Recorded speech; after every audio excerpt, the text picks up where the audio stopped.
నమస్తే, నేను Kittu. Welcome to BRK legal. ఇప్పుడు మనం చూసుకుంటే పెద్ద హాట్ టాపిక్గా మారిన విషయం ఏంటంటే హెచ్సియు వర్సెస్ గవర్నమెంట్. అసలు ఇదంతా ఏంటి, ఎందుకు జరుగుతుంది అనే అంశంపై ఈరోజు మనతో మాట్లాడేందుకు అడ్వకేట్ మాలతి గారు ఉన్నారు. వారితో మాట్లాడదాం. Hello ma'am. హలో. అసలు ఏంటి ఈ హెచ్సియు వర్సెస్ గవర్నమెంట్, ఈ ఇష్యూ ఏంటి madam? Actually Hyderabad central university ఏదైతే ఉందో హైదరాబాద్లో, దాంట్లో వేల మంది స్టూడెంట్స్ చదువుకుంటూ ఉంటారు. దానికి ఎన్నో ఏకర్స్ ఆఫ్ ల్యాండ్ అనేది కేటాయించబడింది. సో ఇందిరాగాంధీ ఎప్పుడో 2300 అబోవ్ ఏకర్స్ ఈ హెచ్సియు యూనివర్సిటీకి డొనేట్ చేయడం జరిగింది. అంటే యూనివర్సిటీ పెట్టుకోవడానికి స్టూడెంట్స్ కోసం అనేది ఇవ్వడం జరిగింది. అదే కాంగ్రెస్ గవర్నమెంట్ నుంచి వచ్చి ఇప్పుడు ప్రజెంట్ సీఎం వచ్చి 400 ఏకర్స్ తీసి అమ్ముదామని చూస్తున్నారు.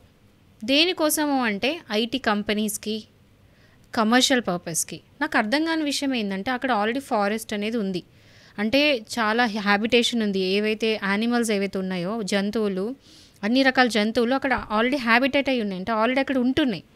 ఇప్పుడు ఆ జంతువులన్నీ ఎక్కడికి వెళ్ళాలి? ఇప్పుడు వాళ్ళ ఇల్లు, ఇప్పుడు యానిమల్స్ ఇల్లు మనం కొట్టేస్తున్నాం. లిటరల్గా మనం ఒక ఇంట్లో ఉంటున్నాం, ఆ ఇంటికి వేరే వాళ్ళు వచ్చి కబ్జా పెట్టేసి ఇది నా ఇల్లు అని తీసుకుంటే ఎంత కోపం వస్తుంది? మనకు నోరు ఉంది కాబట్టి వెళ్ళి కోర్టులో కేసు వేసుకుంటాం. యానిమల్స్ ఎక్కడికి వెళ్ళి యానిమల్స్ ఎక్కడికి వెళ్ళి కేసు పెడితే వాళ్ళ ఇంటిలో మనం దూరి వాటికి ఇల్లు లేకుండా మనం చేస్తున్నట్టే కదా. అదిగాక ఇప్పుడు అది ఒక ఫారెస్ట్ ఏరియా, ఓకే, దాన్ని మొత్తం చెట్లు తీసేసి డీఫారెస్టేషన్ చేసి, అంటే ఆ అడవి అనేది మనం తీసేసి కంప్లీట్ కమర్షియల్ పర్పస్ యూజ్ చేసుకుంటే ఏమొస్తుంది? ఇప్పుడు గవర్నమెంట్ కావాల్సింది ఒక డబ్బులేనా? ఓన్లీ డబ్బులా? ఇప్పుడు చెట్ల అనేది, చెట్ల వల్ల యూజ్ ఏంటని తెలీదా గవర్నమెంట్కి? చెట్ల వల్ల ఎంత యూజ్ ఉన్నది గవర్నమెంట్ తెలీదా? సింపుల్ లాంగ్వేజ్లో మాట్లాడాలంటే వర్షాలు కురిసేది చెట్లతోనే, గ్లోబల్ వార్మింగ్ వేడిని తగ్గించేది చెట్లతోనే, ప్రతిది అయ్యే చెట్లతోనే. ప్రతి ఒక్కరు ఇప్పుడు చెట్లు అనేది దానివల్ల యూజ్ ఏంటో గవర్నమెంట్ తెలీదా? సింపుల్ లాంగ్వేజ్ చెప్పాలంటే వర్షం కురిసేది చెట్లతోనే, గ్లోబల్ వార్మింగ్ ఇప్పుడు ఒక దిక్కు గ్లోబల్ వార్మింగ్ పెంచుకుంటున్నాం, చెట్లన్నీ తీసేస్తున్నాం. కానీ ఇప్పుడు అందరిది అపార్ట్మెంట్ కల్చర్, ఓకేనా? అపార్ట్మెంట్ కల్చర్లో ఎవరండి చెట్లు నాటుతున్నారు? ఇంట్లో చిన్న చిన్న పాట్స్లో పెట్టుకుంటారు, దానివల్ల వర్షాలు కురుస్తాయా? చెట్లు అనేది అంటే ప్రాపర్ చెట్లు అంటే ఫారెస్ట్లు ఉండే చెట్లు. అండ్ ఇప్పుడు చూడండి, ఒక ఉరుమినా కూడా ఉరుము వెళ్ళి ఒక చెట్లు ఎక్కడుంటే అక్కడే ఉరుస్తుందంట. సో దాని ఇంత పవర్ఫుల్ ఉన్న చెట్లని తీసేస్తే ఏమొస్తుంది? యానిమల్స్ లైఫ్ ఖరాబ్ చేస్తున్నాం, చెట్లను ఖరాబ్ చేస్తున్నాం, ఇండైరెక్ట్లీ హ్యూమన్ లైఫ్ ఖరాబ్ చేస్తున్నాం, ఒక మనిషి జీవితాన్ని ఖరాబ్ చేస్తున్నామా? రాబోయే తరాలకి, ఫ్యూచర్ జనరేషన్స్కి మనం ఇచ్చేది ఏంటో తెలుసా? సేఫ్ ఎన్వైరన్మెంట్ మాత్రమే. ఓకే, ఆ సేఫ్ ఎన్వైరన్మెంట్ మనం ఇవ్వలేనప్పుడు జనరేషన్స్కి మీరు వేల కోట్ల ఆస్తులు ఇచ్చినా వేస్ట్.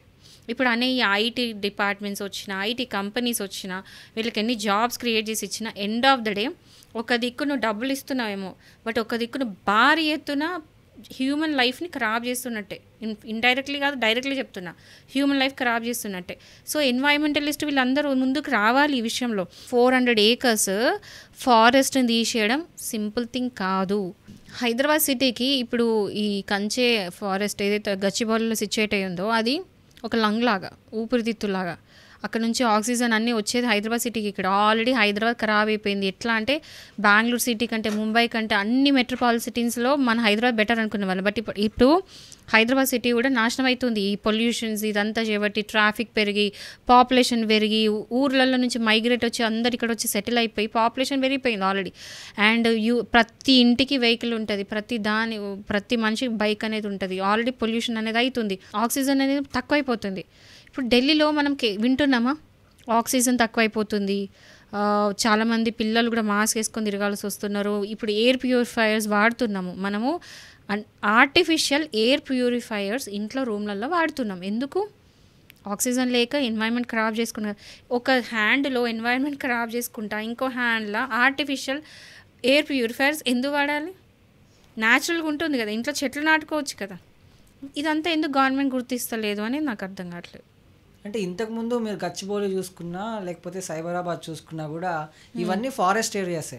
డెవలప్ అవ్వాలంటే ఫారెస్ట్ ఏరియానే సైబరాబాద్, ఇప్పుడు మనం ఏదైతే సైబర్ సిటీగా పిలుచుకుంటున్నామో అది ఇంతకుముందు అంతా ఫారెస్ట్ ఏరియా కదా. డెవలప్ అయిన తర్వాతనే నానక్రామగూడ కానీ, ఇప్పుడు నానక్రామగూడకి వెళ్తే ఒక మీరు ఏదో ఫారెన్లో ఉన్న ఫీల్ వస్తుందని కాంగ్రెస్ వాళ్ళు అంటున్నారు. అదేవిధంగా సైబరాబాద్ కూడా అట్లా డెవలప్మెంట్ అయింది కదా. ఇంతకుముందు ఫారెస్ట్ ఏరియాస్ అన్ని బిల్డింగ్లు కట్టి ఐటీ కంపెనీలకు ఇస్తేనే హైదరాబాద్ ఈ రోజు ఇంత స్టేజ్లో ఉంది. ఇప్పుడున్న ఈ ఎకర్స్ ఈ ఫారెస్ట్ అయితే ఏదైతే ఉందో దాన్ని కూడా మనం డెవలప్ చేస్తేనే హైదరాబాద్ ఇంకా పెద్ద దానిగా ఢిల్లీతో పాటు ఢిల్లీకి పోటీగా అవుతుంది అనేది కాంగ్రెస్ వాదన. దీనిపై ఏమంటారు? ఎప్పుడైతే ఎక్కడైతే డెవలప్మెంట్ ఉంటుందో అక్కడ మనిషి అనేది వినాశనం అవుతాడు. ఇది మన చరిత్రని చెప్తుంది. డెవలప్మెంట్ ఉన్న చోట నాశనం అవుతున్నట్టే. డెవలప్మెంట్ అంటే కార్లు కనిపెడుతున్నాము, ఓకే, టెక్నాలజీ కనిపెడుతున్నాము, కంప్యూటర్లు కనిపెట్టిన దగ్గర ఏమవుతుంది, ఇంకో దిక్కు ఎన్వైరన్మెంట్ని ఖరాబ్ చేస్తున్నాం. ఓకేనా, ఫోన్లలో 5G వచ్చింది, ఎంతమంది ఎన్వైరన్మెంటిస్ట్ కంప్లైంట్ చేయలేదు బర్డ్స్ అందరూ చచ్చిపోతున్నాయని? బర్డ్స్ గురించి ఎవరికి లెక్కలేదు. 5Gలో హై స్పీడ్లో నీకు ఇంటర్నెట్ అందుతుందా, హై స్పీడ్లో కాల్స్ వస్తున్నాయో లేదో చూసుకుంటున్నారు. బర్డ్స్ చచ్చిపోతున్నాయి. బర్డ్స్ చచ్చిపోతే ఎన్వైరన్మెంట్కి నాశనమే కదా. ఇప్పుడు ఒక సర్వే చేపిద్దాం, ఎంతమంది హైదరాబాద్ సిటీలో ఈ ట్రాఫిక్లో అటు ఇటు తిరుక్కుంటా పొద్దున 9ంటికి లేచి సాయంత్రం 6ంటికి కాగానే ఆఫీస్ నుంచి బయటకు వచ్చి అదే ట్రాఫిక్లో మళ్ళీ ఇంటికి వెళ్ళిపోయిన టయర్డ్ అయిపోయిన ఆ ఫ్రస్ట్రేషన్, ఆ కోపం వైఫ్ మీద, పిల్లల మీద, టీవీ మీద, రిమోట్ మీద తీసే వాళ్ళని అడుగుదాం వెళ్ళి సర్వే చేసి. ఏమనంటే, మీకు ఈ లైఫ్ కావాలా, లేకపోతే ఒక పల్లెటూరుకి వెళ్ళి ఒక ఫామ్ హౌస్ తీసుకొని మొత్తం ఇంటర్నెట్ లేకుండా ఏం లేకుండా జస్ట్ చెట్లు, అక్కడ ఆవులు, న్యాచురల్ ఫుడ్, న్యాచురల్ పాలు, ఇలాంటి అన్ని న్యాచురల్గా దొరికే ప్లేస్లో ఉంటారా అనేది సర్వే చేయండి. 90% అబవ్ పీపుల్ ఇదే చూస్ చేసుకుంటారు, పోయి ఊర్లో ఉంటా అంటారు. జస్ట్ బికాస్ ఆఫ్ మనీ కోసం ఇదంతా చేస్తున్నారు. ఇది తప్పదు, సిటిజన్స్కి తప్పట్లేదు, పైసల కోసం జీతాల కోసం చేస్తున్నారు. గవర్నమెంట్ అయినా రియలైజ్ కావాలి కదా. ఇప్పుడు లైవ్లీహుడ్ కల్పించాలి అనుకుంటే మస్తున్నాయండి. మీరు అన్న ఏరియాస్లో ఆల్రెడీ నాశనం చేసేసిండ్రు, ఇంకెంత నాశనం చేస్తారు. ఇప్పుడు జపాన్ ఉంది, జపాన్లో ఏంటంటే టెక్నాలజీ పెరిగింది. వాళ్ళకి ఏ రోజున వర్షం కురిసినట్టు చూసిండ్రా మీరు? ఆర్టిఫిషియల్ రైనింగ్, అన్నీ ఆర్టిఫిషియల్. ఎంతకాలం ఆర్టిఫిషియల్. ఇప్పుడు క్యాన్సర్కి మెయిన్ కాజ్ ఏంటి? అన్ని ఆర్టిఫిషియల్ థింగ్స్ వల్లనే, ఈ ఆర్టిఫిషియల్ లైవ్లీహుడ్ వల్లనే మనిషికి క్యాన్సర్ అనేది వస్తుంది. అంటే న్యాచురల్ అనేది లేదు, న్యాచురల్ ఎన్వైరన్మెంట్ అనేది అసలు మిగిలి కూడా లేదు జనాలకి. ఇంకా ఇట్లనే చేసుకుంటా పోతే లాస్ట్కి ఏమీ ఉండదు, మిగిలే సున్నానే. సో దీనికి సంబంధించి కొన్ని డాక్యుమెంట్స్ కూడా కాంగ్రెస్ ప్రభుత్వం అయితే రిలీజ్ చేశారనమాట. అదేంటంటే ఆల్రెడీ ఈ భూమి గవర్నమెంట్కి ఇచ్చినట్టు అందులో ఉన్నాయి. అందులో రిజిస్ట్రార్ నరసింహ గారి నంబర్ కూడా ఉంది. అంటే అలాంటప్పుడు ఇప్పుడు గవర్నమెంట్ భూమి కదా, ఎందుకు హెచ్సిఓకి వస్తుంది అనేది గవర్నమెంట్ వాదన. ఇందులో కోర్టు జోక్యం కూడా చేసుకొని స్టేట్మెంట్ కూడా ఇచ్చేసి ఆల్రెడీ తీర్పు కూడా చెప్పేసింది ఇది గవర్నమెంట్కే అని చెప్పేసి. ఇప్పుడు కూడా విద్యార్థి సంఘాలు అక్కడ ధర్నాలు ఇవి చేస్తున్నారు కాబట్టి వీళ్ళ మీద పోలీసులు కానీ లేకపోతే కోర్టులు కానీ ఎలాంటి యాక్షన్స్ తీసుకుంటాయి? ఆల్రెడీ దీంట్లో జడ్జిమెంట్ వచ్చేసింది గవర్నమెంట్ ఫేవర్లో. బట్ ఏదైనా సరే, ఇప్పుడు ఒక గవర్నమెంట్ ఒక నిర్ణయం తీసుకున్నప్పుడు అది పబ్లిక్ గుడ్ని కనుక ఎఫెక్ట్ చేస్తే, పబ్లిక్ గుడ్ అంటే పబ్లిక్ని ఎఫెక్ట్ చేసే విధంగా కనుక ఉంటే అది అసలు గవర్నమెంట్ తనంత తాను చేయకూడదు. అయినా కూడా పబ్లిక్ ఎఫెక్ట్ చేస్తుంది, ఇంతమంది స్టూడెంట్స్ అజిటేట్ చేస్తుంటే కూడా గవర్నమెంట్ తీసుకోకపోవడం government failure. In fact government 100% failure. ఇది ఎన్వైరన్మెంట్ నాశనం అవుతుంది, యానిమల్స్ లైఫ్ ఖరాబ్ అయిపోతుంది, చెట్లు అనేది కొట్టేస్తున్నాము. ఇది ఏ విధంగా పబ్లిక్ గుడ్ అనేది గవర్నమెంట్ ఎక్స్ప్లెయిన్ చేయాలి. స్టూడెంట్స్ని పిలుచుకొని ఎక్స్ప్లెయిన్, ఎవరైతే హెచ్సియు స్టూడెంట్స్ అలా అజిటేట్ చేస్తున్నారో, అరెస్టులు చేస్తున్నారో, ఎన్నో చేస్తున్నారు, కూర్చోబెట్టుకొని వాళ్ళు మాట్లాడుకోవాలి ఫస్ట్ థింగ్. సో వీళ్ళకున్న ఇష్యూస్ ఏంటి, ఇప్పుడు ప్రతి ప్రాబ్లంకో సొల్యూషన్ అనేది ఉంటుంది. ఇప్పుడు హెచ్సియులో స్టూడెంట్స్ ఉన్నారు, ప్రతి ఒక్కరూ చదువుని కంప్లీట్ చేసిన తర్వాత ఏదో ఒక ఉద్యోగానికి ఎత్తుక్కోవాల్సి వస్తుంది. హైదరాబాద్లో ఉన్న వాళ్ళు ఎక్కడికో వెళ్ళి ఉద్యోగాలు తీసుకునే దానికంటే హైదరాబాద్లోనే ఉద్యోగం చేసుకోవడం బెస్ట్ కదా అని చాలామంది అనుకుంటారు. అందులో భాగంగానే ఇప్పుడు డెవలప్మెంట్ అవుతున్న మన హైదరాబాద్లో ఇప్పుడు ఈ కంపెనీస్ అనేటివి ఇప్పుడు ఆ ల్యాండ్ లేకపోతే కొత్త కంపెనీలు కూడా వేరే చోట ఎక్కడ పెట్టలేవు, హైదరాబాద్లోనే పెట్టాలి. అది కూడా గచ్చిబౌలి కాబట్టి ఇది మెయిన్ ఏరియా కిందకు వస్తుంది హైదరాబాద్లో.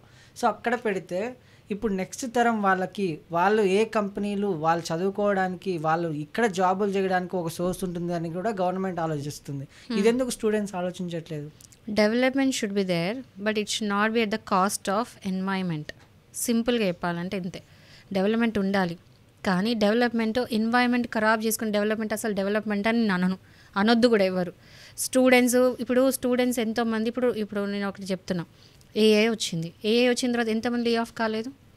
మనిషి హ్యూమన్ జాబ్స్ అనేది ఏఐ రీప్లేస్ చేసేసింది. ఎంతమంది అజిటేట్ చేస్తున్నారు దాని గురించి? ఎవరైనా వచ్చి మాట్లాడుతున్నారా? ఇప్పుడు జాబ్స్ ఇవన్నీ ఓకే, బతకడానికి తిండి లేదు, బతకడానికి అసలు వీలే లేదు అన్నప్పుడు జాబ్ ఏం చేసుకుంటారండి? ఓకే, ఇప్పుడు నేను అదే మనం ఫ్యూచర్ జనరేషన్స్కి ఇచ్చేది ఒక క్లీన్ అండ్ గ్రీన్ ఎన్వైర్న్మెంట్. మనం డబ్బులు కాదు, ఆస్తులు కాదు, కనీసం బతకడానికి ఒక ప్యూర్ ఆక్సిజన్ ఇవ్వగలిగితే చాలు. మన నెక్స్ట్ జనరేషన్స్ ఓకే, బట్ ఆ తర్వాత నెక్స్ట్ జనరేషన్స్కి ప్యూర్ వాటర్ ఇవ్వలేము, ప్యూర్ ఆక్సిజన్ కూడా ఇవ్వలేని పరిస్థితుల్లో ఉన్నాం. ఇది ఫస్ట్ మనం కన్సిడర్ చేయాల్సిన ప్రాబ్లం. తర్వాత మీరు జాబ్స్ గురించి ఆలోచించండి. ఫస్ట్ కనీసం బతకడానికి మెయిన్ సోర్స్ ఏదైతే ఆక్సిజన్ ఉందో అది గురించి ఆలోచించిన తర్వాత మిగతా అన్నీ ఆలోచించండి. Okay ma'am, thank you.